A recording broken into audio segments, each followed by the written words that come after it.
ఒత్తి అది ఉన్నటువంటిది ఏదైతే ఉంటుందో ఆ మసి ఉంటుంది. మసి లేనటువంటి దీపం మనకి కావాలంటే లాభం లేదు. మసి లేకుండా మనకి దీపం రాదు.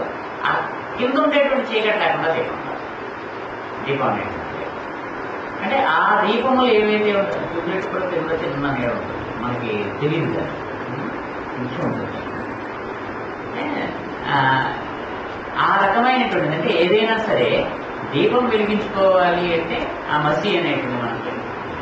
అలాగే సృష్టి రావడంతో మనకు చిన్న మసి కూడా ఏర్పడుతుంది. అది తప్పదు మనకి.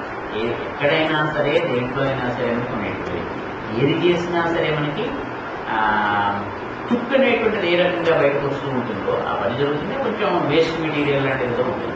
అసలు వేస్ట్ మెటీరియల్ ఏమీ లేకుండా నాకు పూర్తిగా నీట్గా జరగాల్సినటువంటి పని అనేటువంటి లోకంలో ఉండదు. అంటే అది ఏం చేస్తుంటుంది, అది ఎక్కువైనప్పుడు మనకి ఇబ్బంది కలిగిస్తుంది.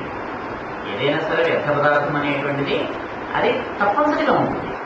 మనకి ఉండేటువంటి వంటలో అయినా సరే లేకపోతే చేసేటువంటి ఏ పనిలో అయినా సరే ఎంతో కొంత మనకి వేస్ట్ ఉంటుంది. అది లేకుండా జరగదు. కానీ అది ఎక్కువైతే ప్రమాదం. దాని యొక్క హద్దుల్లో అది ఉన్నంతసేపు మనకి పర్వాలేదు. అంటే అది సృష్టిలో కూడా మసి అనేటువంటిది వస్తూ ఉంటుంది. ఈ మసికే విఘ్నం అనేటువంటి పేరు. అంటే ఏ పని చేసినా సరే ఆ పని చేయడానికి అనుకూలమైనటువంటివి ఏవైతే ఉన్నాయో ప్రతికూలమైనటువంటివి ఏవైతే ఉన్నాయో చూసుకుని ప్రతికూలమైనటువంటివి దాటడం అనేటువంటిది మనం చేయాలి. అలా దాటగలిగినటువంటి శక్తి మళ్ళీ ఈయన ఇస్తారు. ఎందుకంటే ఈ ఏర్పాట్లన్నీ చేస్తున్నటువంటి ఆయనే కాబట్టి అనేది ఆయనకి విఘ్ననాయకుడు అనేటువంటి పేరు. అంటే విఘ్నములను చీల్చేటువంటి వాడి కింద లెక్క. నిజానికి విఘ్ననాయకుడు అంటే విఘ్నములకు నాయకుడు. విఘ్నములకు నాయకుడు అంటే విఘ్నములను ఆపుగలిగేటువంటి శక్తి కూడా ఆయనకే ఉంటుంది. ఆయన చేతులు అవి ఉంటాయి కదా. అలాగే ఆయన ఉండేటువంటి అనేకమైన పేర్లలో ఈ గజముఖుడు అనేటువంటి దానికి అర్థం ఉంది.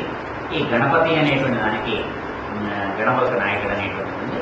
విఘ్న నాయకుడు అంటే ఈ విఘ్నములకు అనేటువంటి అంటే సృష్టి మొత్తము నడవడానికి అవసరమైనటువంటి శక్తినిస్తాడు, కావలసినటువంటి జ్ఞానాన్ని ఇస్తాడు. ఆ రెండింటిని కూడా అందుకే ఆయనకి ఇద్దరు భార్యలు కింద సిద్ధి బుద్ధి అని చెప్పారు. అంటే బుద్ధి అనేటువంటి దాన్ని ఉపయోగించి సిద్ధి అనేటువంటి దాన్ని పొందడం అనేటువంటి. సిద్ధి అంటే చేయడం, బుద్ధి అంటే చేయడానికి తగినటువంటి ఆ బుద్ధి ఏదైతే ఉంటుందో అది. అంటే ఆ రెండూ ఉండాలి మనకి. ఒకటి తెలివి, ఒకటి పని. కేవలము తెలివితేటలు ఉండడం వల్ల ప్రయోజనం లేదు, పనులు జరగవు.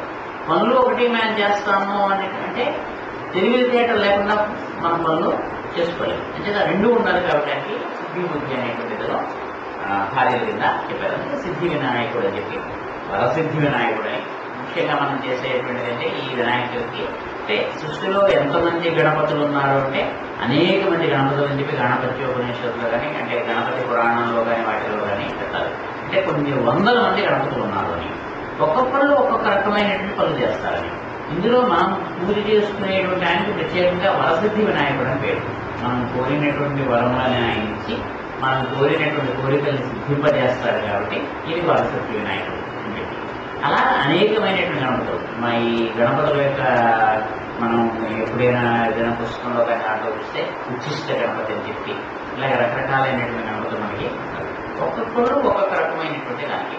ఇది ఒక రకంగా అంటే మనకి అవసరమైనటువంటిది ఏదైతే ఉంటుందో దాన్ని ఇవ్వడం. ఇవన్నీ మనం పురాణానికి సంబంధించినటువంటివన్నీ పక్కన పెట్టేస్తే మామూలుగా ఈ వాతావరణ శాస్త్రానికి సంబంధించి ఆరోగ్యానికి సంబంధించి ఏం చెప్తారంటే ఇది మనకి వర్షాకాలంలో వచ్చేటువంటి పండుగ. ఈ వర్షాకాలంలో ఉండేటువంటి పండుగలో వర్షాకాలం రాగానే అనేకమైనటువంటి రోగాలు వస్తాయి. ఈ రోగాలన్నీ నశించడానికి అవసరమైనటువంటి ఔషధులు ఏవైతే ఉంటాయో ఆ ఔషధులన్నీ కూడా ఈ పూజలో మనం చేసే పత్ర పూజలో మనకి ఉపయోగపడతాయి. అంటే మనం అర్పించేటువంటి ఆయన అర్పించేటువంటి పత్రాలన్నీ కూడా ఒక రకంగా మనకు ఆరోగ్యాన్ని చేకూరుతాయి. నిజానికి ఇవన్నీ కూడా మన చుట్టూ మనం అంటే ఇంటి వెనక ఒక తోట లాంటిది పెంచుకుంటే ఆ తోటలో ఉండవలసినటువంటివని అర్థం.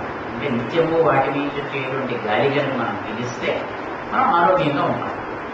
అయితే మిగిలినటువంటి సమయాల్లో కాకపోయినా కానీ వర్షాకాలంలో వచ్చేటువంటి రోగములు ఏవైతే ఉంటాయో వాటిని నిరోధించడం కోసం చెప్పి వర్షాకాలంలో అయినా సరే వాటిని మనం ఉపయోగించుకోవాలి. రోజు మనం ఉపయోగించడం కాబట్టి ఈ పూజలో వాళ్ళు ఏం చేశారంటే దాన్ని పెట్టారు. అందుకే సాధారణంగా వీటిని నవరాత్రులుగా చేయడం అనేటువంటి ఆచారం కూడా మనం అంటే 9 రోజులు పొద్దున్న సాయంత్రం మనము ఆ పత్ర పూజ అది మనం చేస్తే కొంత మనకి ఆరోగ్యం అనేటువంటిది వస్తుంది అని చెప్పి.